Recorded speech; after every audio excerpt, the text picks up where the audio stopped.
So I got everything kind of caught up a little bit. I got two weed eaters here that I got to do, waiting on parts. But everything I had parts for is done.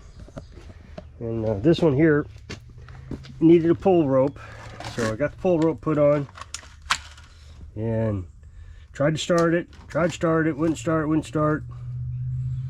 And so I went through the diagnostic process, and the spark is very sporadic. So I told him, the thing is when you do something like this, is you have to go through steps. The rope was bad. Let's see if I still have it here. I think I have it. So you couldn't try to start it because you couldn't pull the rope. So once we got the rope replaced, then I was able to pull the rope and realize that there was other issues. And of course, he doesn't believe me. Oh, it ran just fine last week. And then the rope broke. Well, here's what I'm thinking. He was pulling and pulling and pulling because it wouldn't start, and it broke the rope. But he doesn't make the connection that he was pulling, breaking the rope because there was something else wrong. So he doesn't want to spend the money that it's going to take to fix this. But I already bought the part for 30 bucks. So I'm going to try to return it. The problem is my bank is selling out, just sold out to another bank. And they're switching all the accounts. So new account numbers, new ATMs, new credit cards, everything. And that's tomorrow, June 2nd. This is June 1st. I have to start using the new debit card. Well, I bought this with the old one. So to return it, I don't know if they'll return it. Now, the bank said they'll give me about a month leeway to get everything caught up. So maybe I'll still be able to get my money, but I don't know. We'll see. That's going to be a bummer if I lose that 30 bucks. So anyway, got the lawnmower done. Put a intake manifold on it. This one was pretty bad shape. The seals on it were completely compressed. It wasn't sealing anymore, both sides. And there was actually dirt coming in. You could see it, the sealing surface here, on the metal part, it was completely dirty. And this is warped. That happens to these exhaust or intake manifolds. It sits right above the muffler, and they get warped. So we'll put a new one of those on, and it's running pretty good. It's got a little popping sound. My guess is it's got 1,000 hours on it, and it's probably needing some valve work. And he didn't want to spend a lot of money on it, so what he told me to do was get it running so he can mow the ditch. So that's what I did. It's running.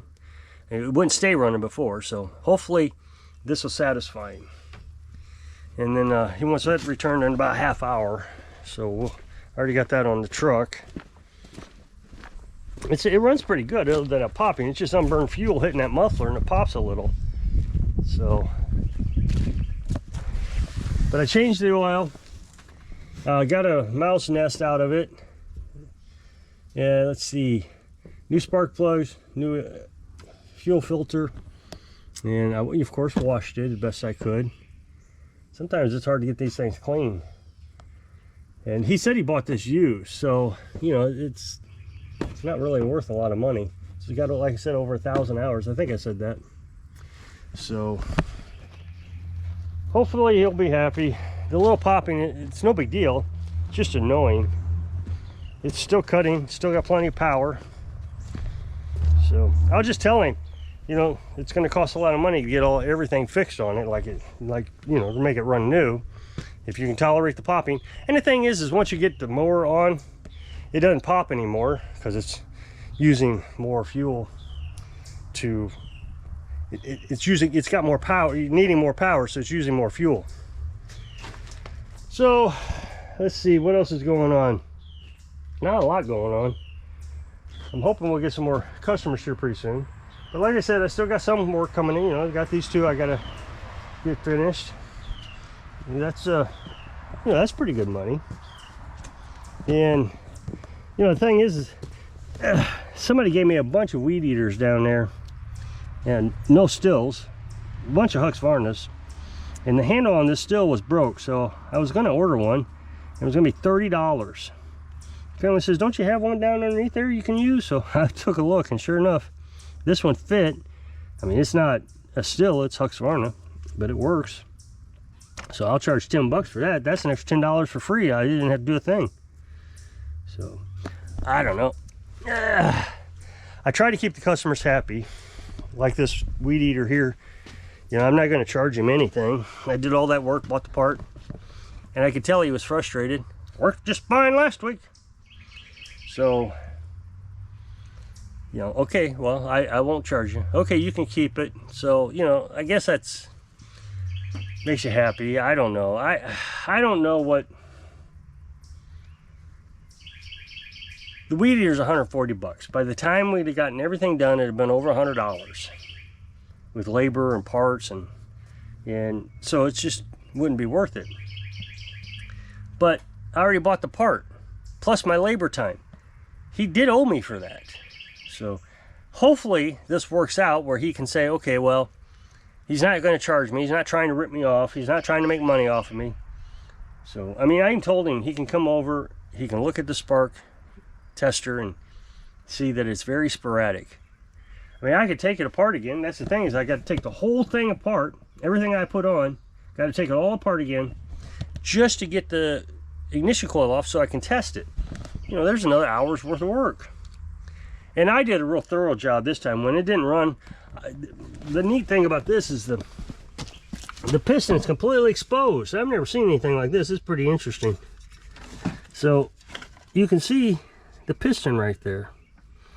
So it was just 2 bolts that came out, and I could take the piston off. I looked at the cylinder, I looked at the rings, and put it all back together. It had the same amount of compression. I mean, it wasn't a lot of compression, but it did have compression. So I'm sure that it stopped running on him, and he just kept pulling that rope until it broke. Oh well. So I thought I'd talk about the truck again. I've been trying to get it to code, and it won't code. So I think all that work that we have done is finally paid off. Of course, like I said, I did put that thicker oil in there, that 5W30. And you can see the difference in the oil pressure. It's actually about 10 pounds thicker. 10 PSI. More pressure because it's thicker.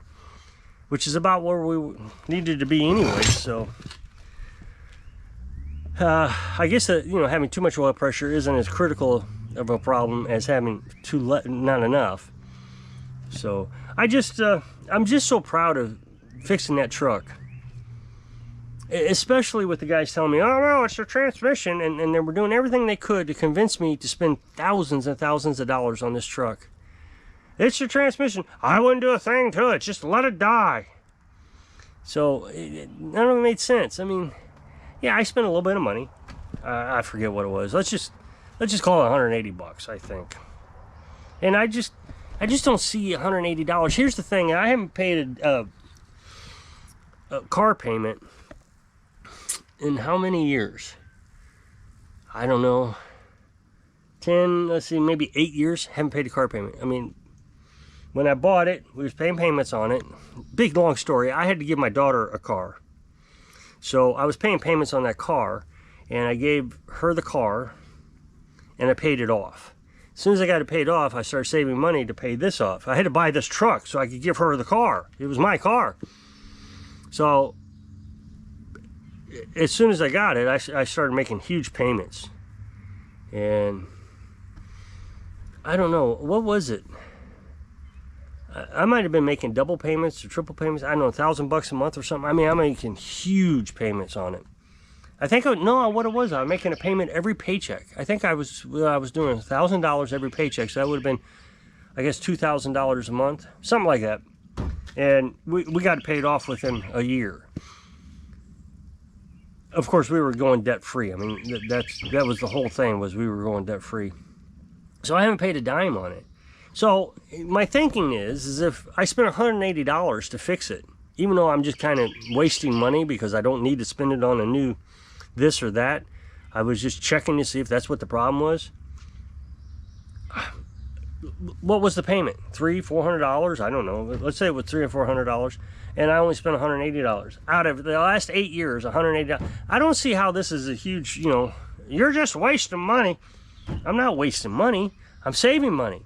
I didn't take it to the mechanic. The mechanic would have charged me, you know, $600-700, maybe even $2,000, and I didn't have to do any of that. And it's not like I didn't talk to the mechanic. He was advising me as I was going along. So I don't know. I think what we do is pretty smart. Here's the thing. Carolyn and I don't need money. That's what's so interesting. We don't make a lot of money. We don't need a lot of money. And we live just fine. When we need to go buy something like fix the truck, we have the money to fix it. So I really find it interesting that a bunch of people, and when you really think about it, this country, most everybody is in debt. I mean, when I talk about debt-free, somebody will say, oh yeah, I'm debt-free except for my house payment. Well, I don't even have a house payment. So we don't have anything. I pay insurance, 2 cell phones, Amazon Prime. What else? Is there anything else? I don't think there's anything else. And the insurance is probably the biggest bite. I keep full coverage on it. I know somebody's going to say, you shouldn't do that, it's paid for. The thing is, it's worth $12,000, according to Kelley Blue Book. So if I total it in an accident, and I don't have any insurance, I got to come up with that $12,000 to replace it. But if I total it, and I got the insurance, then I can go get me another truck worth $12,000. I think it's a pretty smart thing. I mean, I'm not a big fan of insurance, but in this case, it just seems to make sense. And then, you know, the house, we self-insure. I mean, if something happens to that, we'll just replace it. I don't know. It just seems like we do a really good job with money. I know that when I go to the troll channels, they all think I need to spend more. They have all kinds of names for me, cheapskate and all that stuff, because I don't spend more money. But I'm not on the hater channels either, hating on everybody. I'm pretty happy. This is the way to go. I'm left alone by everybody. You know, my worst problem is I got to call a customer up and say, hey, your weed eater isn't worth fixing. You know, that's about the stress of my day. So I don't have a lot to worry about. I just, you know, the car breaks down. Oh, that's a worry, but it's not like a worry of how am I going to make the next house payment? We're going to be homeless next week. So if you'll click this up next box, it'll take you to a video over to my other channel. And it's a brand new video today. So hope I can inspire you to get debt free. Single your dreams. Thanks for watching.